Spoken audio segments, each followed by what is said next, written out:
আলহামদুলিল্লাহ ভালো লাগতেছে আপনাদের এই আয়োজন উপস্থিতি একটু কম, যদি এই কাজে সবাই আসে না তাই স্বাভাবিক। তো আলহামদুলিল্লাহ ভালো লাগতেছে।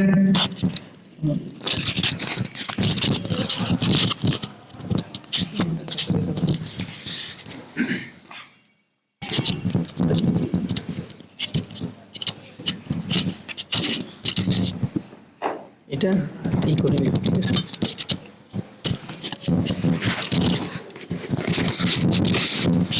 আসসালামু আলাইকুম, আমি মোহাম্মদ ইমরান ফারাজ। আমার ডিপার্টমেন্ট হচ্ছে কম্পিউটার সায়েন্স এন্ড ইঞ্জিনিয়ারিং। এখানে আসার পর বেশিরভাগই দেখা যায় যে কনসার্ট হয়, কিন্তু এর মাঝখানে একটা সিরা কনফারেন্স হয়ে গেল, তারপর আবার আজকের এই আয়োজন। তো ওইগুলোর ফাঁকে ফাঁকে এগুলো দেখে একটু প্রশান্তি যদিও লাগে, বাট ওইটার তুলনায় এখানে মানুষজন উপস্থিতি কম, যা একটু ব্যথিত করে। ধন্যবাদ।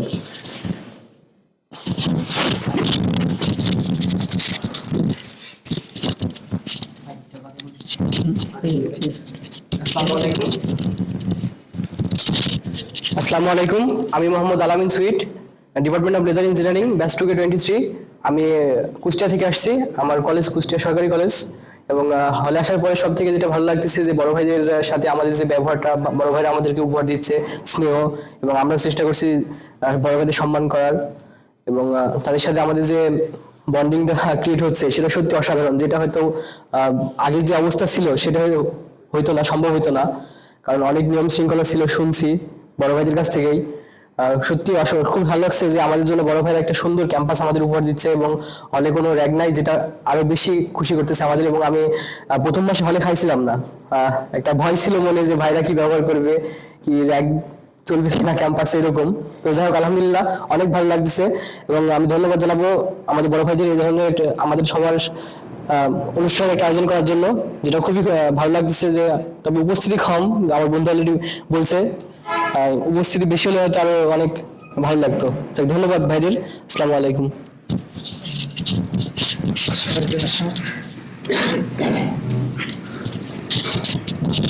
আসসালামু আলাইকুম, আমি মোহাম্মদ সাদমান আবিদ, আমার ডিপার্টমেন্ট হচ্ছে সিভিল ইঞ্জিনিয়ারিং। তো আমি আসছি হচ্ছে ময়মনসিংহ থেকে। তো এখানে আসার পরে হচ্ছে আমার মানে যে বিষয়টা সব থেকে বেশি ভালো লাগছে সেটা হচ্ছে অন্যান্য হলের তুলনায় মানে আমাদের এই হলে মানে মসজিদে আসলে আমার সব থেকে বেশি ভালো লাগে।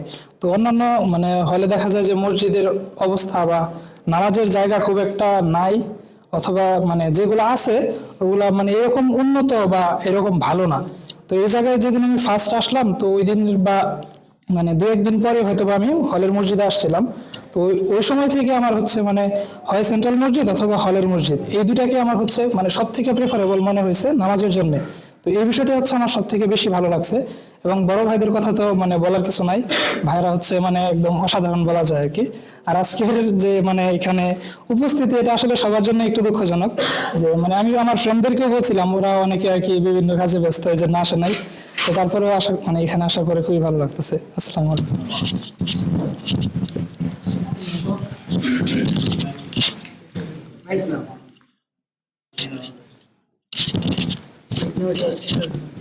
আসসালামু আলাইকুম, আমি মোহাম্মদ জাইদুল খাইর। আমি এসেছি ময়মনসিংহ থেকে, আর আমার ডিপার্টমেন্ট হচ্ছে সিভিল ইঞ্জিনিয়ারিং ডিপার্টমেন্ট। আর এখানে এসে আমার খুব ভালোই লাগছে। আল্লাহর রহমতে আমি যা এক্সপেকটেশন নিয়ে এসেছিলাম ওইটা তার চেয়ে আলহামদুলিল্লাহ বেশি পাচ্ছি। এই আর কি। আচ্ছা, একজন আসো, আসো, একজন করে আসো।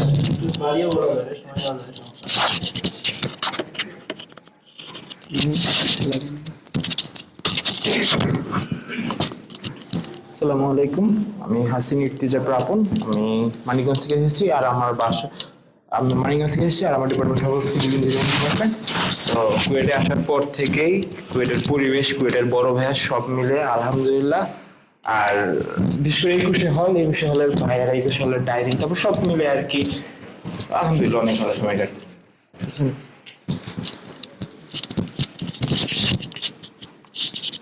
ধন্যবাদ। আরেকজন আসো, আদার্স থেকে।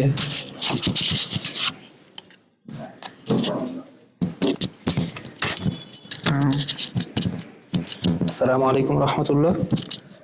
ঠিক আছে ঠিক আছে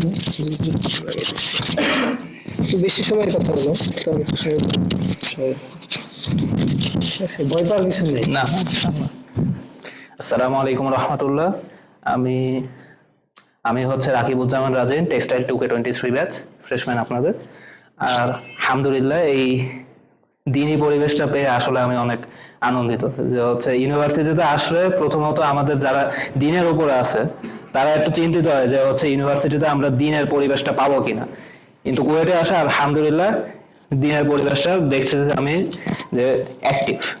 এটা আমার আল্লাহর পক্ষ থেকে অনেক বড় অনুগ্রহ। আল্লাহ তাআলা আমাদেরকে এই এফোর্টটাকে কবুল করুক, আমিন।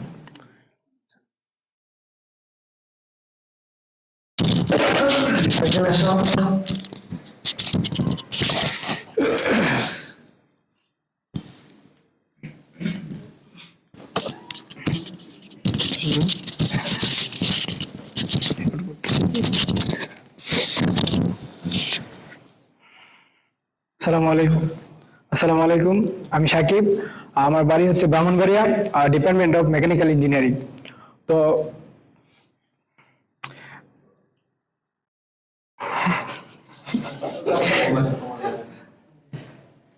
তো মানে ভার্সিটি লাইফটা তো মানে আগে খুব মানে ধারণা ছিল না আমার কিরকম, কিন্তু মানে সবাই বলতো ভার্সিটি এরকম ওইরকম, মানে র্যাক, তারপর প্রি মিক্সিং, মানে অনেক কিছু। তো কুয়েটে আসার পর মানে প্রথম তো একটু খারাপই লাগছে, কিন্তু যখন মানে আসলাম দেখলাম যে বাইরে অনেক আন্তরিক, তারপরে যে এখানে যে একটা দিনই পরিবেশ, তো এই পরিবেশটার মধ্যে মানে থাকতে পারলে মনে হয় না যে প্রি মিক্সিং বা অন্যান্য যে খারাপ কাজগুলো আছে তো এইগুলোর মধ্যে মানে আমরা পুরো আর কি। তো এই ক্ষেত্রে ভালোই লাগছে যে একটা কুয়েটের মধ্যে একটা দিনই পরিবেশ আছে। এটাই।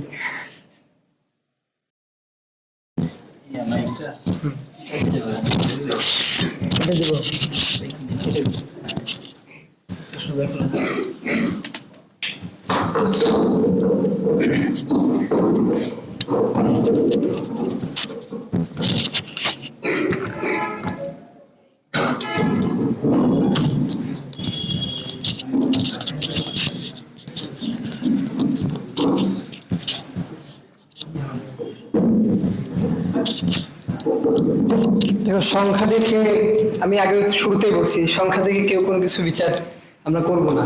কারণ হচ্ছে ইসলামের সূচনা লগ্ন যখন ছিল তখন সংখ্যাটা আসলেই কম ছিল। হ্যাঁ, রাসূল সাল্লাল্লাহু আলাইহি ওয়াসাল্লাম একলা মায়ের খাইছেন, গাল খাইছেন, একে একে সবকিছু এইভাবে শেষ পর্যন্ত দেখা যাবে রাসূল সাল্লাল্লাহু আলাইহি ওয়াসাল্লাম এইভাবে সফল হয়েছেন যে তার পিছনে লক্ষ লক্ষ মানুষ, তিনি ছিলেন একা, পরবর্তীতে দেখা গেছে যে লক্ষ লক্ষ মানুষ তার পিছনে। হ্যাঁ, এখন তিনি নাই, কিন্তু তাকে স্মরণ করার মতো মানুষ এরকম কোটি কোটি আছে। ঠিক আছে, তো কুয়েটের বিষয়টা এরকম।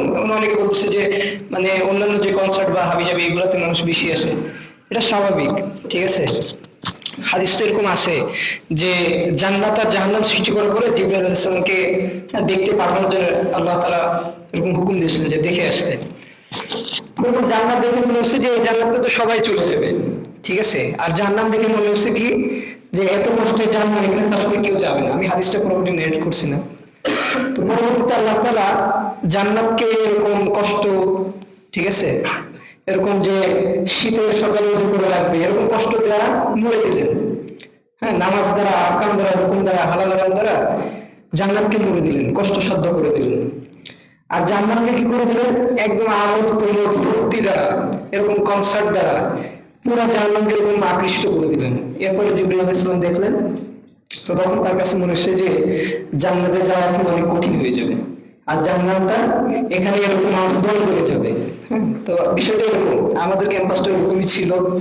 হ্যাঁ, তো পরিবর্তনটা আসলে অল্প অল্প আস্তে আস্তে শুরু হবে। ঠিক আছে, আমাদের থেকে শুরু হোক, 23 ব্যাচ থেকে শুরু হোক, এখন 20 জন আসছে। পরবর্তীতে যখন আমরা এরকম প্রোগ্রাম ডাকবো দেখা যাবে যে না, তার চাইতে বেশি আসছে, তারপর দেখা যাবে তার চাইতে বেশি আসবে, এবার আস্তে আস্তে দেখা যাবে সবাই চলে আসবে। হ্যাঁ, শুরুতে আমরা ঘাবড়াবো না, সংখ্যাটা যতটুকুই হোক না কেন এখানে আল্লাহ তাআলা বরকত আছে। এখানে যারা আছেন, ঠিক আছে, আমরা যদি রেজাল্ট পেয়ে যাই তাহলে তো আমরা মানে আমরা এরকম হ্যাপি আর কি, আমরা সাকসেস হয়ে গেল। এই জন্য আমাদের সংখ্যা দেখবো না, আমরা যে কজন আসছি আমাদের সাথে ইনশাআল্লাহ ফেরেশতারা আছেন। হ্যাঁ, আল্লাহ তাআলার রহমত আছে। এই আর কি, আমরা ভবিষ্যতে এই প্রোগ্রাম যেটা হচ্ছে, হ্যাঁ, প্রোগ্রামের যে সিকোয়েন্স বা প্রোগ্রামের যেরকম আমাদের যে সফলতা এটাকে আমরা এখানে প্রচার করবো, ঠিক আছে, এটা প্রচার করবো, দেখা যাবে ভবিষ্যতে আমাদের আরো বন্ধু এখানে আসবে, ঠিক আছে। আর যারা বাদ আছে আসো, তাহলে আসো।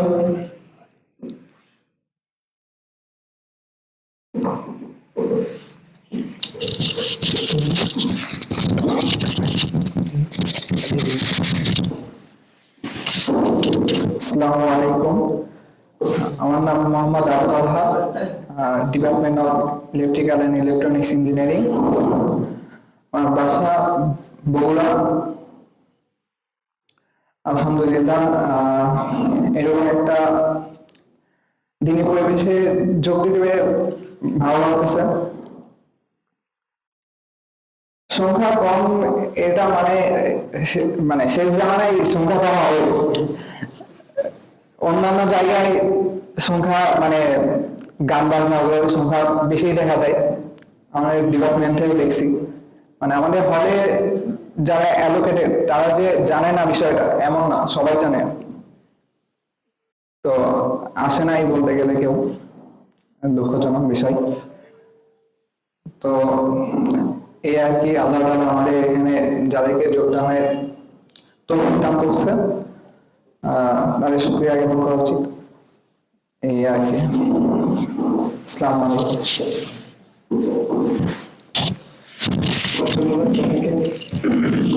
আর কেউ আছে?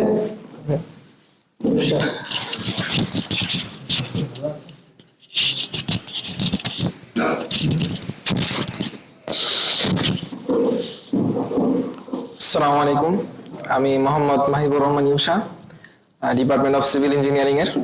তো আমার বাসা হচ্ছে ময়মনসিং। তো কুয়েটে আসার পর আলহামদুলিল্লাহ ভালোই লাগতেছে। মেইনলি আমার বড় ভাইদের শাসনটা, যে তুমি কেন হলে আসো না, হয় হলের মসজিদে কেন জোরো না।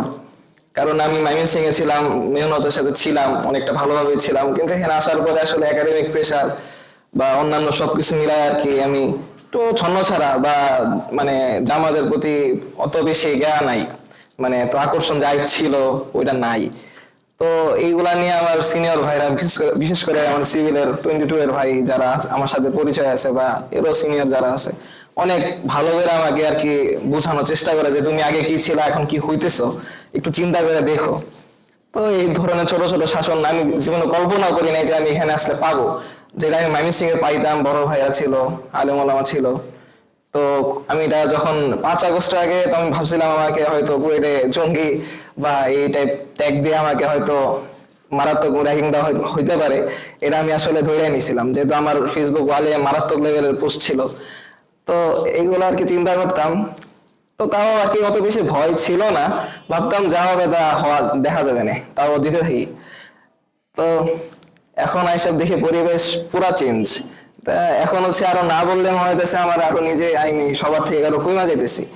তো এই জিনিসটা আর কি অনেক ভালো লাগতেছে। আর হলের পরিবেশ তো অনেক ভালো লাগতেছে, মানে নাম মেনশন করিস, মানে আমাদের সিভিল 22 এর যেমন আসাদ ভাই আছে, ভাই আমাকে অনেক হেল্প করে, মানে আমাকে একাডেমিক লাইনে তো অবশ্যই হেল্প করে, কিন্তু ভাইকে যখন আমি একাডেমিক কথা জিজ্ঞেস করি, ভাই তুমি আমাকে জিজ্ঞেস করি তুমি যে একাডেমিক এত ফোকাস, তুমি কাছে ফজরের নামাজ কি জামাতের সাথে পড়ছো কিনা। এই যে এই কথাগুলো আমাকে নাড়া দেয় যে আমি কি আসলে পড়লাম না কেন, বা জামাতে আমি যাওয়ার জন্য বাধা কিসে দিল, যেটা আগে আমার হইতো না, এই ক্যাম্পাস আসার পরে কেন হইলো। তো ভাইদের এরকম মানে নাড়া দেওয়া কথা মানে শৈলে আসলে লাগে, মানে কেন বাধা দিতেছে কিসে, আমাকে কিসে ফোকাস করতেছে, আমি ইঞ্জিনিয়ারে কি হয়ে যাবো যদি মারা যাই। এই যে আমি সিভিল ইঞ্জিনিয়ারিং করতেছি, কোন সময় আমার মাথার উপরে ছাদটাই আমার মধ্যে পড়ে যেতেই পারে, এটা স্বাভাবিক বিষয়। বা আমি ট্রিপল লেভেল যেতেছি, আমি একটা শক খাই 220 ভোল্টের মধ্যে মারা যেতেই পারি, সিম্পল বিষয়। কিন্তু মানে এত ফোকাস, যেমন আজকেও আসাদ ভাই আমাকে মানে এই বিষয় নিয়ে বলছে যে এত ফোকাস হওয়া যাবে না, মানে একাডেমি নিয়ে এত বেশি ফোকাস হওয়া যাবে না, ফোকাস হতে হবে যে আখিরাতের উপরে, মানে কিভাবে দুটা মেনটেন করে একসাথে আগাইতে হয়। একটা দুনিয়ার জন্য বেশি আগাইলে আসলে অত বেশি লাভ নাই, দুইটা একসাথে সমন্বয় করে যাইতে পারি তাহলে লাভ আছে। আসলে মেন কথা যেটা যে তৌফিক ভাইরে তো দেখলেই মনে হয় অনেক বড় মানে ভাই আর কি, ভাইটা দেখলে ভালো লাগে আর কি। ভাই ম্যানেজার ছিল 1 মাস, তো ভাইয়ের যে সততা ছিল আমার আসলে ভালো লাগছে। আমি আমি সত্যি কথা আমি আগেও আর কি কুয়েটে আসছি, মানে 2022 সালে আমি প্রায় সপ্তাহখানেক বা আরো বেশি ছিলাম, আমার বড় ভাই যেহেতু এখানে আছে। তো ওই সময়ে যে পরিবেশ আমি দেখছিলাম বা খাওয়ার যে পরিবেশ, আমি মেনলি খাওয়ার যে পরিবেশটা দেখছি আর বর্তমানে যে খাওয়ার পরিবেশ, রাত আর দিন, আর তৌফিক ভাই যা খাওয়াইছে তা তো আলহামদুলিল্লাহ, মানে তো এরকম আর কি, মানে ক্যাম্পাসের পরিবেশ পুরাই চেঞ্জ। আমি যেহেতু আগে আসছি, আমি ভালো করে আমার 23 ব্যাচের অন্যান্যদের থেকে আমি তুলনামূলক ভালোভাবে জানি যে কিরকম ধরনের পরিবেশ ছিল বা এখন কি ধরনের পরিবেশ হইছে। আমার ভাইয়ের কাছে আমি শুনছি যে কি ধরনের র্যাগ হইতে পারে এখানে বা হইছে। তো ওইটার মানে আমরা তো এখন সিনিয়রে আসলে যদি সহজ বাংলা ভাষা বা সিম্পল ভাষায় যদি বলি, ঘুমিই না।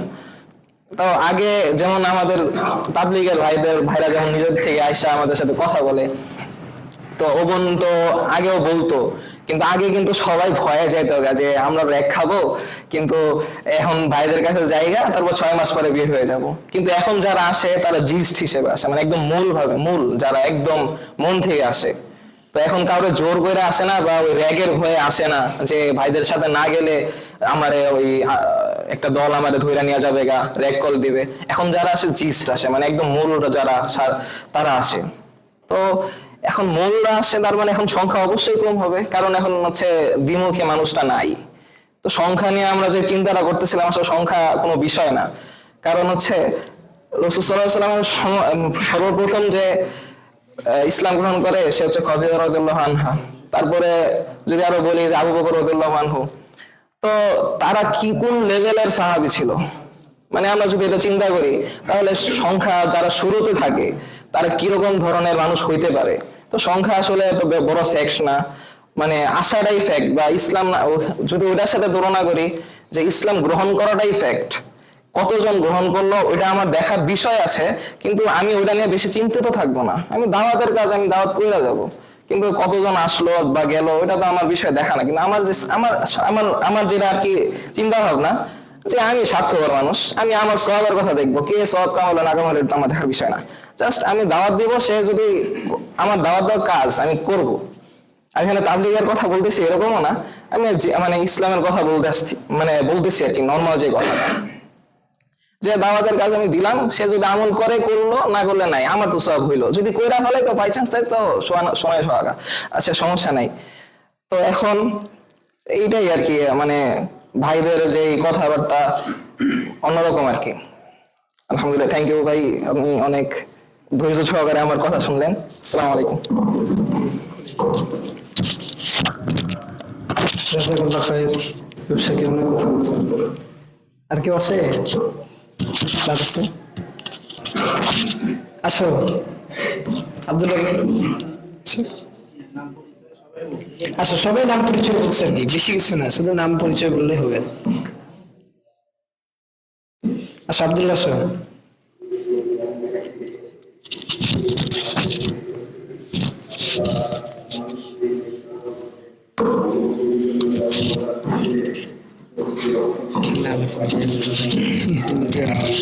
নাম পরিচয় বলো কেমন লাগছে তো? আসসালামু আলাইকুম, আমি মোহাম্মদ আব্দুল্লাহ আল মামুন। আমার ডিপার্টমেন্ট হচ্ছে ইলেকট্রিক্যাল আর ইলেকট্রনিক ইঞ্জিনিয়ারিং। আমি তো এই হলে অ্যাটাচড আছি। এখানে আসার পর আসলে আলহামদুলিল্লাহ অনেক ভালোই লাগতেছে। আমার যে এক্সপেকটেশন ছিল তার সাথে মোটামুটি ভাবেই বলা যায় যে তার চেয়ে বেশি পাইছি আলহামদুলিল্লাহ। বড় ভাইদের কথা যদি বলি, তারা অনেক হেল্পফুল, ফ্রেন্ডলি। আসলে আমাদেরকে যে ধারণাটা দেওয়া হয়েছিল যে বড় ভাইরা অনেক করবে, কি বলবো, যে মানে আর কি হয়রানি করবে, আসলে সেই বিষয়টা আমি এখনো দেখি নাই। তারা যথেষ্টভাবে আমাদেরকে হেল্প করছে, পড়াশোনার বিষয়ে হোক কিংবা মানে যে কোনো ধরনের বিষয়ে তারা অনেক হেল্প করতেছে।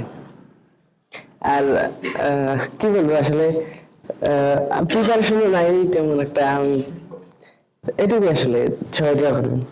আসসালামু আলাইকুম।